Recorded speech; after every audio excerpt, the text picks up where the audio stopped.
Hey everybody, welcome back to Creekside Maples. Today we're going from the sap all the way to the syrup and all the steps in between. Stay with us, we're going to show you how we do it here at Creekside Maples. Thanks for joining us. So we're going to take you through the whole entire process, and I'll tell you what, if you hang around to the end of the video, we're going to give you a few little tips that'll help you when it comes time to bottle your maple syrup. Little things we've learned along the way that makes life a little bit easier. Just a few things that we use here. This is called it's a hydrotherm or a hydrometer. And what we'll do with this, it's got, I don't know if you can see this or not, but here it's got markings on it, and it shows you what the Brix or the sugar level content is. And I put this into a test bottle, and this, if it is correct sugar content, will float up, and when it does that, then we know we have the exact right sugar content in our syrup.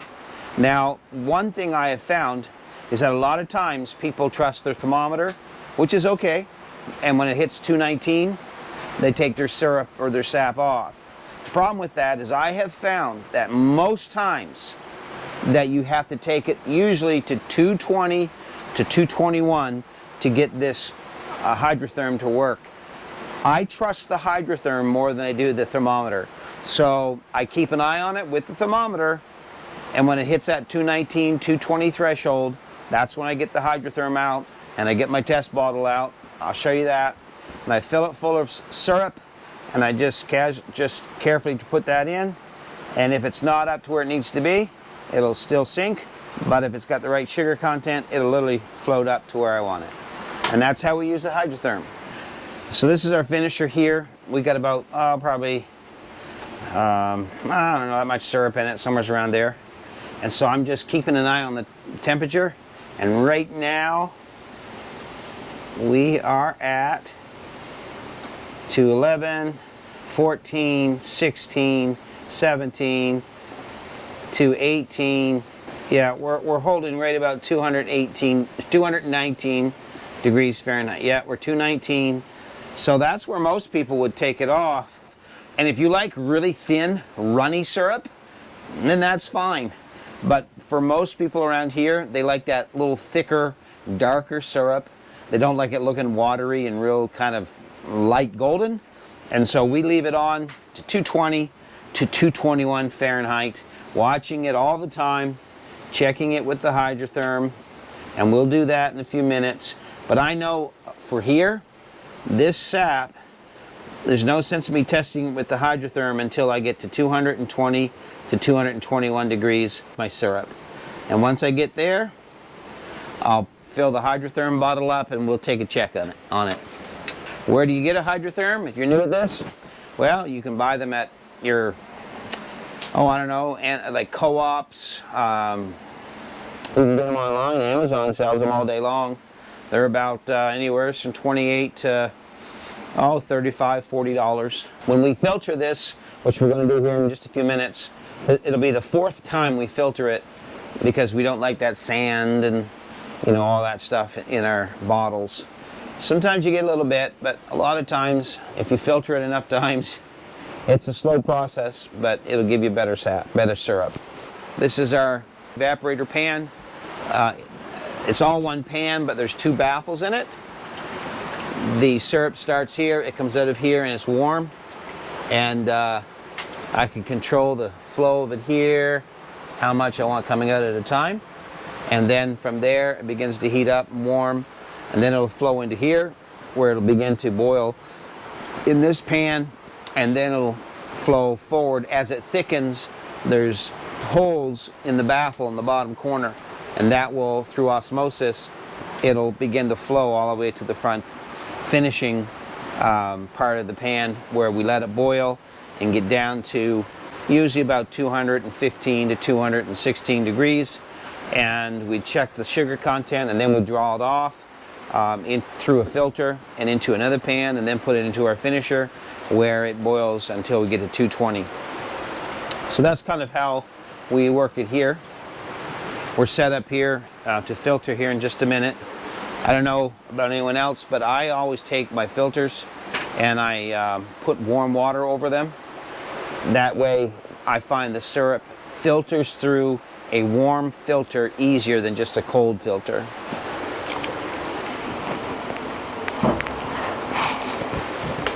We're not quite up to a boil here yet because we just started the fire. It's only been burning for probably about 20 minutes. But in those 20 minutes you can see that's really starting to, oh, we got a boil there now, it's just starting to boil. So normally this would float up, but the density isn't quite there yet, because if the density was there it would force that back up.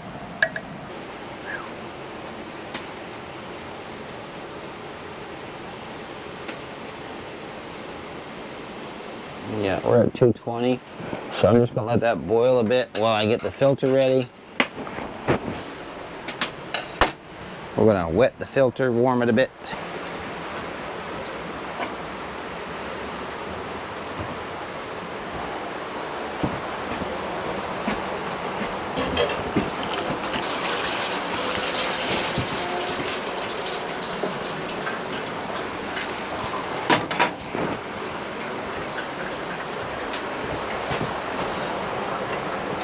I wet that filter because I like it warm. It's much easier to get the sap to go through it when it's warm. Wet, like that. And then I just wring it out.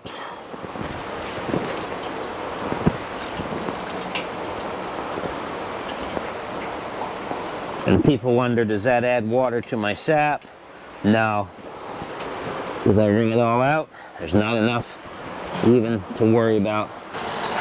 That is maple syrup at its finest, folks. Just look at that. Absolutely gorgeous.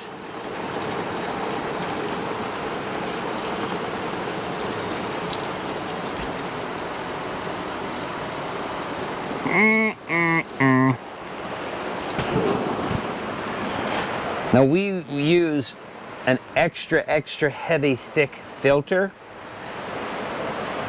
because I want that really fine filtration going through that.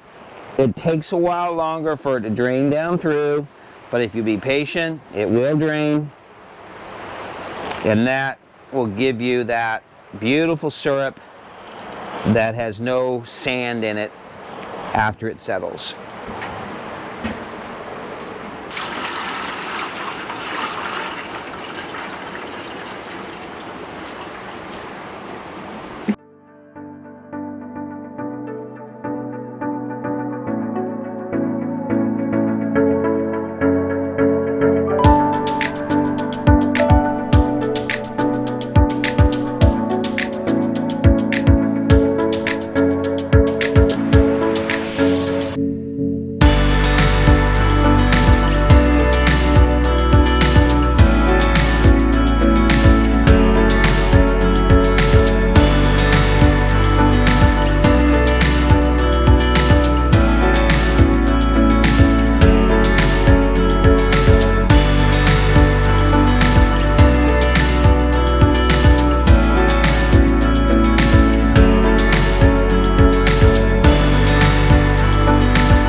Perfect color, beautiful, beautiful maple syrup.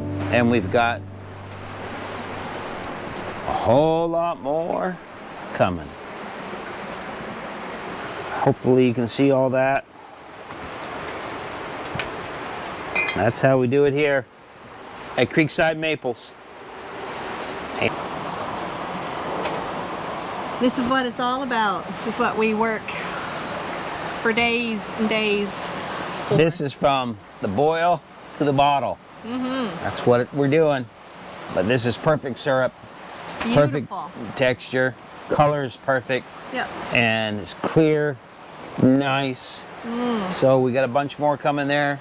You know, we'll have twice this much off of this boil here. So it's coming together. It is. Anyhow, this is a labor of love, but we do it because we love it. So some of the things that we have learned, some quick tips, well, here they are. One thing that is so important, always have lots of hot water, because you want to keep rinsing everything off, obviously to keep it clean, to keep it so that it's pure, but also when it starts to get to that 219 to 220 range temperature, every time you put something in it and take it out, it cools down, it becomes sugar. It gets very sticky. So if you have hot water, I always, if I'm using, like for instance, my ladle, and this isn't the ladle I normally use, I have a bigger metal one. But let's say I was ladling some stuff up, some syrup out to put it in a test bottle. After I'm done ladling, I take this and I'll dunk it right in my hot water, swish it around, bring it out, dry it off. Why? Keeps the sugar off. It's a lot easier to clean that sugar off, what you're using, when it's hot. If you let it cool, it's a whole lot harder to clean up. Things like that. Other tips, your filter. When you're filtering, if you use a cloth filter like we do, warm it up with some nice hot water, wring it all out, get the water out of it, and your sap will go through it a whole lot faster and a whole lot easier. And your test bottle, mine is here. This was my hydrometer bottle, but my lovely assistant decided that she would take this and put it right in very hot water, and it was -2 last night here in the Sugar Shack. So, as you can see, it cracked. So your bottles, if you're cold, got a cold night, everything's cold, don't just put it into your hot temperatures. They will crack. And last but not least, hand protection. When you're handling your filters and things, no matter how much you wash your hands, you're still going to transfer dirt to your filters and stuff. Wear some plastic latex gloves if you can. That's what I use. I like them. But remember, they're not oven mitts, so things still get really hot.